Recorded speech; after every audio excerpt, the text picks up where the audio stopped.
तिमीसँग रिलेसनमा बसेको पनि यति धेरै वर्ष भएछ, तर किन हो किन अझै मलाई त हामी भेटेको हिजै जस्तो लाग्छ।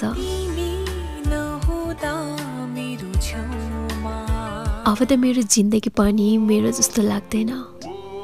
धेरै बाँच्न मन लाग्छ, धेरै खुसी हुन मन लाग्छ, मेरो साथमा तिमी छौ भनेर। माया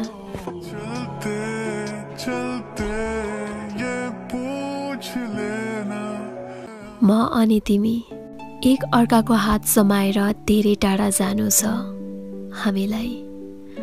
बिचैमा हात नछुटोस्, साथ नछुटोस्, अनि एकअर्काको लागि कहिल्यै बोझ हुन नपरोस्। सम्बन्ध कस्तो हुन्छ अनि माया के हो भनेर उदाहरण बन्नु छ। जिन्दगीको यो सुन्दर यात्रा तिमीसँगै कटाउनु छ। माया र साथ त दिन्छौ नि माया। मैं तेरी है रे तू मेरा रांझा, करती हूँ मैं तुझसे